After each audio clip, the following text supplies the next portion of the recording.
कहते हैं तिहाड़ जेल में सजा से ज्यादा डर उस सन्नाटे से लगता है जो हर रात दीवारों में उतर आता है। पर उस रात सन्नाटा भी कुछ कह रहा था, कुछ ऐसा जो आज तक किसी ने समझा नहीं, लेकिन महसूस सबने किया। वो रात 2016 की थी। नया कैदी आया था। नाम था जितिन चौधरी। उम्र करीब 32। मामला था डबल मर्डर का। पुलिस कहती है कि वो अपनी बीवी और साले को कुल्हाड़ी से काटकर खुद थाने चलकर गया, चुपचाप, जैसे कुछ किया ही नहीं। उसकी आंखें जैसे पानी में डूबी हुई हों, न डर न पछतावा। जेलर ने जब नाम रजिस्टर में चढ़ाया तो जगह मिली, सेल नंबर 14। वही सेल जिसे पिछले 3 साल से खाली रखा गया था। कुछ अफसरों का मानना था कि वो सेल मनहूस है। वहां जो भी रहता है या तो बीमार पड़ता है या पागल हो जाता है, पर कागजों में कोई भूत नहीं होता। जितिन को सेल नंबर 14 में डाल दिया गया। पहली रात सब सामान्य थी। गिनती हुई, ताले लगे और जेल के ऊपर वो भारी चुप्पी फैल गई जो सिर्फ तिहाड़ ही दे सकता है। पर फिर आधी रात को ड्यूटी पर तैनात कांस्टेबल शर्मा ने गश्त लगाते हुए देखा। सेल नंबर 14 की खिड़की में हल्की रोशनी थी, जैसे कोई अंदर दिया जलाकर बैठा हो। उसने सोचा शायद गलती से बल्ब जल गया हो, पर जेल की इस ब्लॉक में बिजली ही कट गई थी 2 दिन से। उसे शक हुआ। पास जाकर झांका। जितिन फर्श पर बैठा था। सामने दीवार पर कुछ लिख रहा था उंगलियों से। दीवार पर कुछ दिखा नहीं, लेकिन उसके होंठ कुछ बुदबुदा रहे थे। शर्मा ने दरवाजा खटखटाया। क्या कर रहा है? जितिन ने धीरे से मुड़कर देखा और मुस्कुराया, पर उस मुस्कान में कुछ गड़बड़ थी, जैसे किसी और के चेहरे पर मुस्कान चिपका दी गई हो। सुबह जब गिनती हुई, जितिन अपनी जगह पर नहीं था। उसके बदन पर कोई चोट नहीं, कोई निशान नहीं, बस चेहरा डर में जम गया था। आंखें खुली थीं, पर सांस नहीं चल रही थी। डॉक्टर ने कहा कार्डियक अरेस्ट। अफसरों ने फाइल बंद कर दी, पर हकीकत वहीं से शुरू होती है। जिस रात जितिन की लाश निकाली गई, उस रात गार्ड ने देखा सेल नंबर 14 की दीवार पर, जो पहले सफेद थी, अब उस पर लाल रंग की लकीरें थीं, जैसे किसी ने नाखून से खुरच खुरच कर कुछ लिखा हो। वो लिखा था, वो अब भी देख रहा है। कई अफसरों ने उस सेल को सील कर देने की सिफारिश की, पर कागज पर कोई आत्मा नहीं चलती। नया कैदी आया। नाम था नवनीत।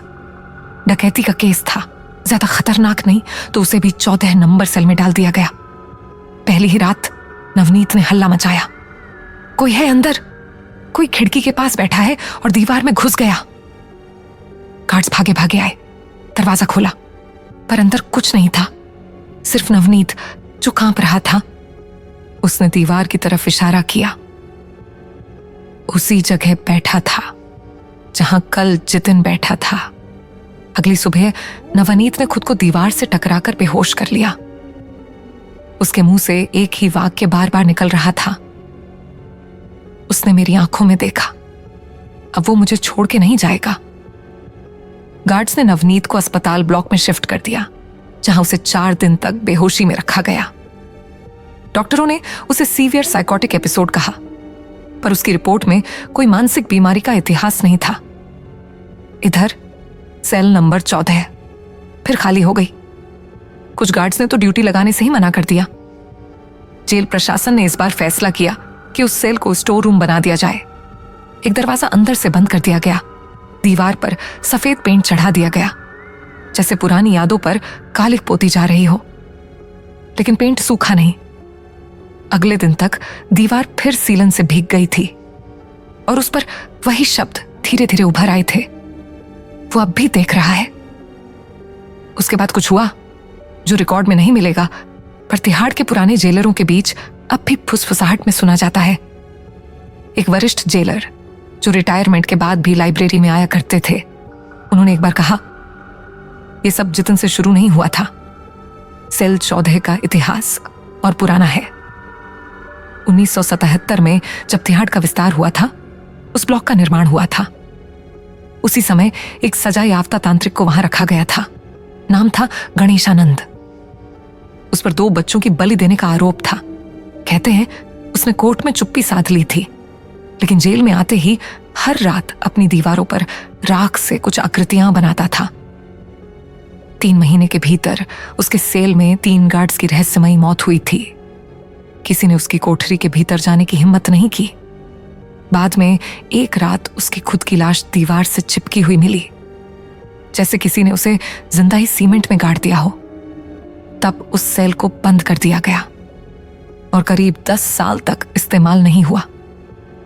जब 90 के दशक में नए कैदियों की संख्या बढ़ी तो उसे फिर से खोला गया, लेकिन तब से हर साल किसी न किसी को उस सेल से निकालना पड़ता है। पर जितिन की बात अलग थी। उसकी मौत के बाद कुछ गार्ड्स ने दावा किया कि उन्होंने उसे बार बार जेल की पुरानी सीटीवी फीड में चलते देखा है। ब्लर, ग्रे, लेकिन वही चेहरा, वही हल्की मुस्कान, वही आंखें जो जैसे स्क्रीन के आर पार देखती थीं। एक दिन एक जूनियर अफसर ने मजाक में कहा, अगर ये सब सच है तो फिर आज रात सेल 14 के सामने जाकर बैठता हूं, देखता हूं क्या होता है। उसकी हंसी 3 दिन बाद भी किसी को याद थी, पर चौथे दिन उसका तबादला हो गया और जाते जाते वो बस इतना बोला, वो आंखें अब मेरे सपनों में आती हैं। आज सेल नंबर 14 एकदम वैसे ही खड़ी है, पुरानी, सीलन भरी, खामोश। बाहर एक ताला लटक रहा है, लेकिन अंदर शायद कोई अब भी बैठा है।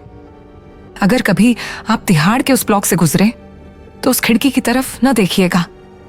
कहते हैं अगर उसने एक बार आपकी आंखों में झांक लिया तो फिर वो कभी आपको अकेला नहीं छोड़ेगा, क्योंकि सेल नंबर 14 का कैदी कभी मरता नहीं।